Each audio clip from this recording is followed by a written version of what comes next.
आपन Odisha capture news को स्वागत। आसंतु जानिबा आज 10टी मुख्य खबर। प्रथम खबर, कर्मचारी को मुख्यमंत्री दीपावली भेटी। सरकारी कर्मचारी और पेंशनभोगी पई खुशी खबर। राज्य सरकार महंगा भत्ता को शतकड़ा 3 भाग वृद्धि करिसेंती। एहा द्वारा राज्यर प्राय 8.5 लाख कर्मचारी और पेंशनभोगी उपकृत हेबे। यह सहित दीपावली पई 2 दिन छुट्टी घोषणा करा जायछि। केवल नुआपड़ा जिले में उपनिर्वाचन जोगु यह लागू हेब नाही। परवर्ती खबर, राज्य में लघुचाप जनित वर्षा आशंका। पाणीपाग विभाग सतर्कता जारी।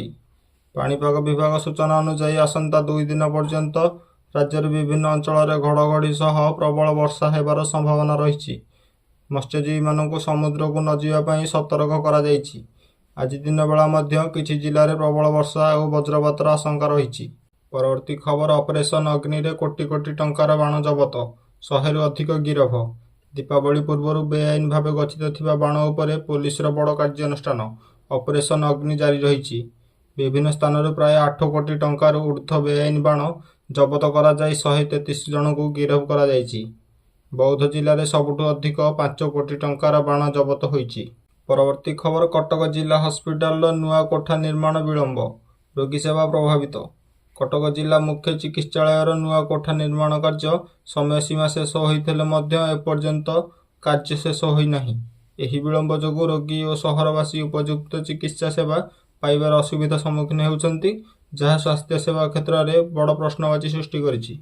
परवर्ती खबर, दिव्यांगों पई बड़ घोषणा। सरकारी बजेट रु शतकड़ा 5 भाग संरक्षण। राज्य में दिव्यांग व्यक्ति कल्याण पई राज्य सरकार एक बड़ निष्पत्ति नेइछंती। सरकार समस्त 41 विभाग को वार्षिक बजेट रु अति कम रे शतकड़ा 5 भाग अर्थ दिव्यांगों पई संरक्षित रखिबा को निर्देश दिया जायछि। परवर्ती खबर, 27टी नुआ शिल्प प्रकल्प पई मुख्यमंत्री शिलान्यास। 51,000 रु अधिक नियुक्ति सुजोग। राज्य में शिल्प विकास को आगे नेबाई मुख्यमंत्री मोहन चरण माझी 27टी नुआ शिल्प प्रकल्प शिलान्यास करिसेंती। एथिरे प्राय 25,000 कोटी टंकार ऊर्ध्व पुंजी विनियोग हेबो एवं एहा द्वारा 51,826 रु अधिक नियुक्ति सुजोग सृष्टि हेबार आशा रही। परवर्ती खबर, दुर्गापुर गणदुष्कर्म घटना पीड़िता को सबु प्रकार सहायता पाई मुख्यमंत्री प्रतिश्रुति। पश्चिमबंग दुर्गापुर में गणदुष्कर्म शिकार होइथिबा ओडिया डाक्तरी छात्री को मुख्यमंत्री संपूर्ण सहायता जोगाई देवाक प्रतिश्रुति देइछंती।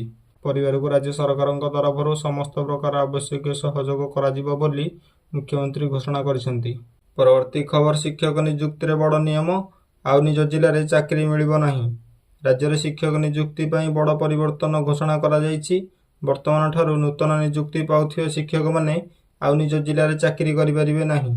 शिक्षा क्षेत्र में संतुलन आनिबा एवं ग्रामांचल में शिक्षक अभाव को पूर्ण करने पई सरकार एही निष्पत्ति नेइछंती, जहाँ शिक्षक महल में चर्चार विषय होईछि। परवर्ती खबर, केंद्र सरकार बृहत मत्स्य चाष प्रकल्प पई मूलदुआ स्थापन। ओडिशा रे मत्स्य चाष क्षेत्र में विकास पई केंद्र सरकार द्वारा 160 कोटी टंका मूल्यर एक बृहत प्रकल्पर मूलदुआ स्थापन करा जायछि। एहा द्वारा राज्य में नियुक्ति सुजोग वृद्धि पाइबो बोली आशा करा जाउछि। एपरि प्रतिदिन गुरुत्वपूर्ण खबर जानिबा पई आम वीडियो को लाइक एवं चैनल को सब्सक्राइब करंतु।